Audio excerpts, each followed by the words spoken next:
Babam burada mı? Al gelsin.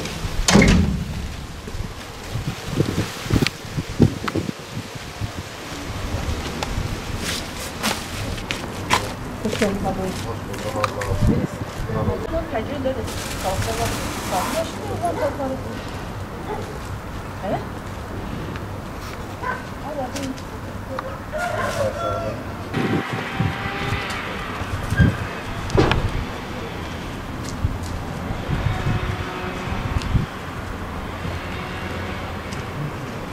Allah kabul eder.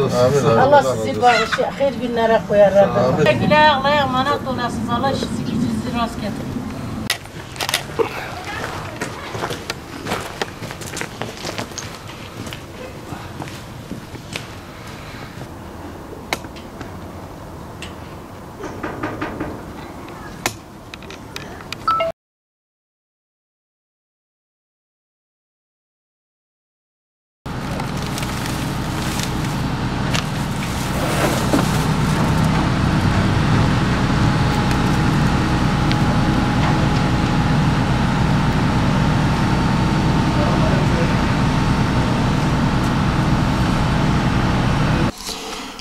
Elazığ Umut Kervanı olarak dönemsel yardım çalışmalarımız devam ediyor.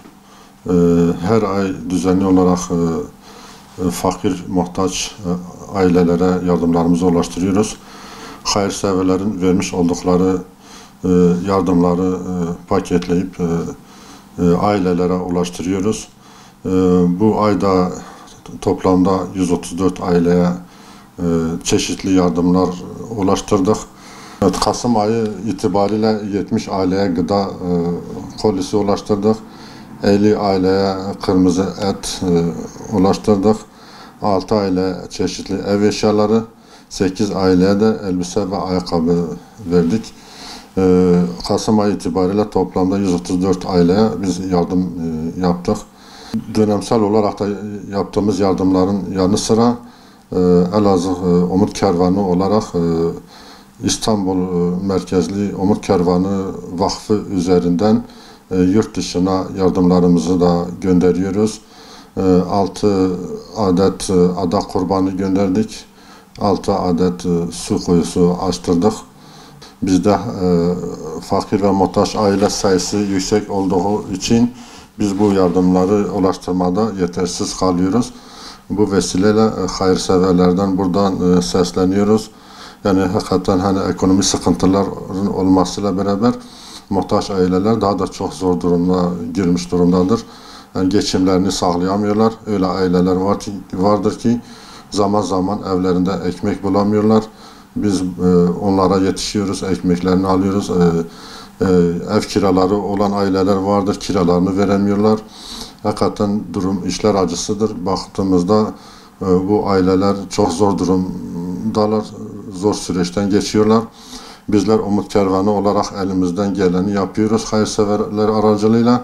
Fakat dediğimiz gibi yetersiz kalıyoruz bu konuda. Bundan dolayı hayırseverlerimiz bu konuda duyarlı olsunlar.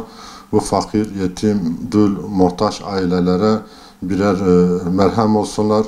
Onların sevinçlerine ortak olsunlar. Onların gözyaşlarını sildirme adına ellerinden gelen yardımlarını Elazığ Umut Kervanı aracılığıyla onlara ulaştırmaya çalışsınlar.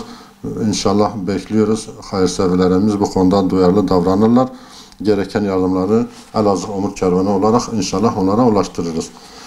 Bu konuda bu yardımların ulaştırılmasında katkısı olan gerek hayırseverler olsun, gerekse dernek üye ve gönüllerimiz olsun. Rabbim hepsinden razı olsun.